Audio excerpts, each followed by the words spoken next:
NASCAR's longest race got even longer in two ways last night with an early delay due to rain, and then an overtime finish, which made it the longest race mileage-wise in NASCAR history. The previous longest was the 2011 Coca-Cola 600, which ran for 603 miles. This one ran for over 607 miles due to overtime and how late a yellow flag came out.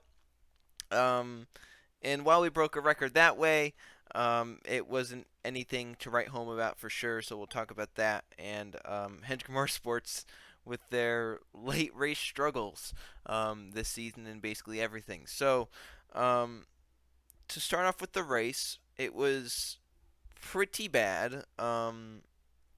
It was yeah, it was bad. There's so much downforce on these cars. And at a track like Charlotte, you barely have to lift, which means normally the second groove's not going to come in unless it has more grip. So you put down the PJ1, but the PJ1 has to be heated up to make it come in. And there have not been cars on track. So there's PJ1 everything but the bottom groove. So the PJ1's not going to work until we get laps on the track, which we didn't have until halfway through the race. And even then, the race was still bad after the PJ1 wore in. It got a little bit better, but it was still terrible.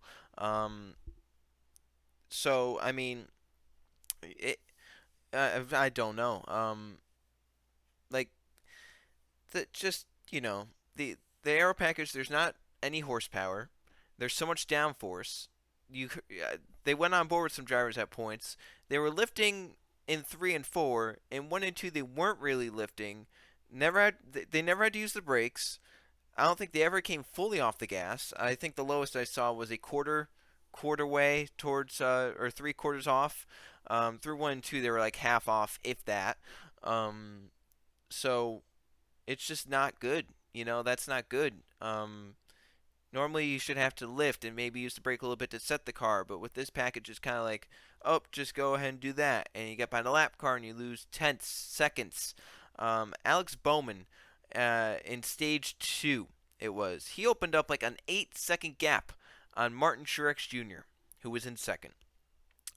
Christopher Bell was the last car in the lead up in front of Bowman, and obviously Bowman caught Bell, but couldn't get around him. And his lead went from 8 seconds down to 3.5 because he didn't want to pass Bell, and he couldn't, so he just stayed behind him and rode behind him and lost 4 or 5 seconds, which is terrible, just terrible. Um, and then people are like, well, what was the difference between last year's race here and this year's race? Because last year's race was incredible. Here's what happened last year, right? Not only was the PJ1 worn in because there were races all throughout the weekend and there was practice and whatnot.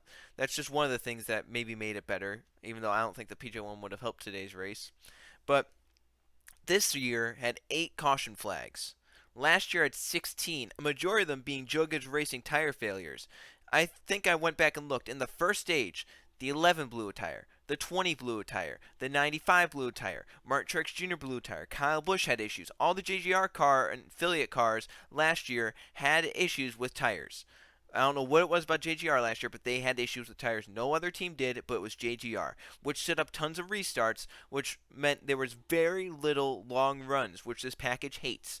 This is a restart package to its core because of how much downforce, and it's basically like restrictor plates where it takes a while for them to get up to speed, so they stay packed together for the first 2, 3 laps. Then they get strung out, and the longer the run goes, the harder the cars get to drive. The harder the cars get to drive, the more drivers are slipping around, which is bad for the package because then you have to go off the throttle. And this package is more about on throttle time than off throttle time because it's the opposite of what racing should be. It made a terrible race here tonight. It's probably gonna make a terrible race at Charlotte if it continues on because we're not going to have people blowing tires every 20 laps at Charlotte every year. We're just not going to have it. Joe Gibbs Racing did something last year with their setups that it didn't like. Maybe camber or something. It just didn't like it, and it blew tires out after 20 laps. Literally, the runs were like 21 laps, 23 laps, 24, 20, 22. It was very short runs, but it was long enough for drivers to come down pit road, get tires on, and then go back out in the restart and do some stuff. You would get put to the back of the field. You weren't going anywhere. Chase Elliott had one of the fastest cars in the race. he had to come back down pit road for an issue, right, and had to restart tail end of the field. He restarted 16th. He stayed in 16th, 15th for like 20, 30 laps, and then he finally started getting up through there, and he got to like 13th before pit cycle started. He got 3 spots in like 50 laps. That is terrible. That's pathetic. Like that's not that's not right. You know, this is you have drivers breaking the draft down. Brad Keselowski's getting on the apron down the backstretch to break the draft. That's bad. Like that's terrible. We should not be doing this. That this is NASCAR. It's like they were racing at Indianapolis in an Indy car where they go down the backstretch down to the grass to try and break the draft and then start, snaking down the backstretch. We shouldn't be doing that. Charlotte Motor Speedway, 1.5 mile oval. We should not be breaking the draft. I can understand maybe getting down a lane. Brad Keselowski's going all the way down. He was like on the apron at points. We shouldn't be doing that, Charlotte Motor Speedway. I can understand maybe running a lane lower, trying to break the draft, whatever. But he's going all the way down to the bottom. Doing that, you have to be losing more time than you would lose if you let that guy stay in your draft. You just have to be losing more time. Oh God, I don't like it. It's not the type of race. That's not how racing should be. Racing should be set your car up and make it handle well. Make them out of control. Make the drivers, have to drive for it, right? It shouldn't be like just hold it and then lift a little bit and then go and lift a little bit and go, lift a little bit, go. Oh, you got caught behind someone in the dirty air. You can't get within 3/10 of them, and you'll lose time. You lose the nose. You go backwards. You just can't do anything with it. And it's one lane because the PJ1 hasn't come in yet. So you have to stay behind the guy, and you can't move out to pass him, and you're stuck. It's great racing. Everyone loves it. So, with that out of the way, end of the race. Chase Elliott is leading this race by 2.5 seconds. He has it locked up. He's coming to 2 to go. 2 more laps, basically 31 seconds to come back around, and he's probably going to win the race unless the tire fails, because once he takes the white, he's coming back around unless something happens on that race car. He's going to win this race. So he's 30 seconds away from pretty much locking it up. Brad Keselowski is second. Jimmy Johnson is third. Fourth place, Martin Truex Jr. Fifth place is Alex Bowman. Sixth place is Blaney. Seventh is William Byron. So you have 4 Hendrick inside the top 7, 2 Penske, and Joe Gibbs. So Hendrick makes up 4 of the top 7 positions with 2 laps to go in the race. William Byron blows a left rear tire, bringing out a caution flag with 2 laps to go. So Byron goes from 7th back to last car on the lead lap, and he may have fallen a lap down, I don't know. And that just starts the struggles for Hendrick. So, with the terrible package and the giant spoilers on the rear, you'd think, stay out. Track position is a premium. Clean air is huge. We saw it all throughout the race. Ready? I'm going to give you an example. Matt DiBenedetto was...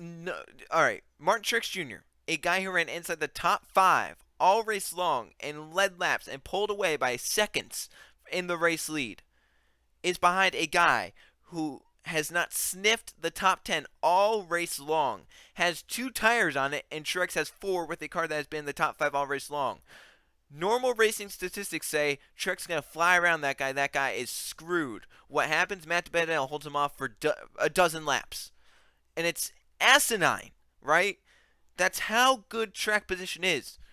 Late in stage 3, 3 cars stayed out on worn tires. Joey Logano was leading. Chase Elliott and Kevin Harvick were 3rd and 2nd. On the restart, Chase and Kevin go backwards. Joey Logano in the clean air stays out front, wins the stage. Chase and Kevin end up the 2 last cars on the lead lap. That is how much clean air matters with this package. You have 3 drivers did the same strategy. 1 had clean air, 2 had dirty air. The 2 in dirty air faded back to the last 2 cars. The 1 in clean air was like he was on 4 fresh Goodyear Eagles like everyone else on the racetrack. Matt DiBenedetto on 2 tires with a car that was top 15 at best versus a car on 4 tires that was a race-winning car. Held him off for a dozen laps because he had clean air. So you think with seeing that early in the race, if you're Alan Gustafson, Jeremy Bullins, anyone inside that top 3 or 4, you say, we're staying out. Everyone did but one. That one was Chase Elliott. From the race lead, comes down pit road. Puts on 4 tires, comes out in 11th. Why would you do that? I don't know. I wouldn't have made that decision. Honestly, if I'm the race leader late in a race with a 2-lap shootout and it's a track like this and there's more than 15 cars on the lead lap, I'm staying out because you know damn sure there's going to be at least 3 more that stay out. As long as you get 3 more to stay out, you are golden because then you have a row behind you. You have a shield from the guys on 4 fresh tires. So you kind of have a barrier in between you and the guys that pitted. So in my opinion, I stay out because you know damn well the last 3 cars on the lead lap, they're probably staying out because they know if everyone else pits in front of them, they're like, that's a lot of positions. We're already back here. We can't really lose anything. Why not go up there and try it? And they're going to do that. So even if Chase stays out and the 2 comes in, the 88 comes in, the 48 comes in, it doesn't matter because someone back there is going to stay out, like Matt DiBenedetto or anyone else who's on the lead lap. Joey Logano is back there, Kevin Harvick. They're going to stay out because they have no other choice. If they don't stay out, they're still finishing back there anyway, and then they're not going to pass Chase Elliott because Chase isn't going to fall back that far. So you're going to have more drivers stay out. So in my opinion, that is a huge blunder for Alan Gustafson because if I'm the race leader with 2 to go at a track like Charlotte Moore Speedway, I'm staying out. I'm taking my chances with that. I'm making them earn it and pass me. So on the restart, Brad leads, Jimmy is second, Bowman is third. On the restart, Jimmy gets clear, Brad gets clear as well. Brad pulls away. Jimmy kind of stays with them in the dirty air, stays about 2-3 car lengths back. Can't get closer, doesn't really get farther because of the draft, but if he was faster, he couldn't close it because of the dirty air. Alex Bowman has a huge slide off turn number 4 coming to the white flag, falls back and finishes 20th. Brad Keselowski wins his first 600. Jimmy Johnson gets second. Chase Elliott somehow battles up to get third in the race. He restarted 11th. Kyle Busch gets fifth. And a day for Hendrick where they were going to have 4 cars inside the top 7 goes to a day where they got second, third, 19th or 20th, and 21st. But then post-race inspection comes around, and Jimmy Johnson, who records his best finish, his best race in a long, long time, gets DQ'd for a rear alignment issue. And he gets DQ'd to 40th, gets nothing. All those stage points he gained, gone. Goes from being tied for 9th in points to tied at the last position in the chase. He's down now tied for 15th. Went from tied for 9th, comfortably in, to tied for 15th, 4 points in. He'll start last on Wednesday in a 300-mile race at a track where you can't pass with this terrible aero package. So, now, at 2 a.m., just 2 hours earlier, Hendrick had 4 cars inside the top 7. 2 hours later, 2 laps later, they have Chase finishing second, Bowman 19th, Byron 20th, Jimmy DQ'd. And what it reminds me of, kinda, this year's a little bit of a weird version of it. Joe Gibbs Racing 2017. You look at them. They were so fast in 2017, Joe Gibbs was, but they didn't win until Denny Hamlin at Loudon, which was halfway through the season practically. They had so much bad luck go their way. They had really fast race cars, but Truex had faster race cars, their alliance, and would beat them, and they would get second to them, or people would do some insane strategy, stay out, and stretch it on fuel, something along the lines. They would lose a race somehow, some way. They would find a way to lose it, until Denny Hamlin won Loudon. And then, Kyle Busch was still in his winless streak, but then he started winning, and then Carl Edwards and Matt Kenseth. Or sorry, I said Carl. I meant Daniel Suarez. He didn't win. But so that kind of reminds me of that. You think back the last 2 seasons, Hendrick Motorsports had bad luck. But the reason they've had bad luck is because they put themselves in the position to have bad luck because they had bad race cars. I mean, the last 2 seasons, Hendrick has sucked. They have been the lowest of the best teams, if you know what I mean. Like, they're not at the level of Roush and RCR, but they weren't at the level of Penske or SHR or JGR. They were kind of stuck in the middle where they were like, we're like an 8th to 20th place car. We have cars that range in that area. So they had bad luck because they made their own luck. This year, they have had the fastest cars in most of the races, but their luck is insanely terrible. Um, Obviously, Daytona we could kind of throw out the window because it's Daytona and they're going to crash all the time there. But then you go to Vegas. Chase Elliott has the best car of the day and blows a tire after pit stops and basically was going to cycle as the leader. But then it's starting to come back for Hendrick. It's going to be a duel between Ryan Blaney and Alex Bowman, which even if Blaney beats Bowman, Hendrick fans are still going to be happy because I'm pretty sure a lot of Hendrick fans are Blaney fans anyway, especially Chase fans. And I'm sure that even if Blaney wins that race, people are still happy. Then yellow comes out late, and they pit, and Joey steers out, and Joey wins. Hendrick loses that one too. You look at Fontana. Everything went right for them at Fontana. There are three cars that were inside the top 10 all day finished there. William Byron didn't have the pace and finished further back. But Bowman won the race, which he deserved that day. Chase got a top 5 and Jimmy got a top 10. It all makes sense. It's all perfect. That worked out. At Phoenix, Chase Elliott has the best race car, along with Kevin Harvick probably. But Chase has issues on pit stops and loses track position late in the race and never can recover. You look at then Darlington, right? Darlington, the first one. There are four cars are running inside the top 5 in this first stage. They're all really fast. Jimmy Johnson is leading, and then he wrecks from the lead on the last lap of the stage with a lap car. William Byron wins the stage, and then the next stage, Byron gets in the wall really hard, and basically ruins his chances. Chase and Bowman get top 5s, but it's not the same. You go and you look at then the second Darlington race, the Wednesday race. Chase Elliott leading. Caution comes out.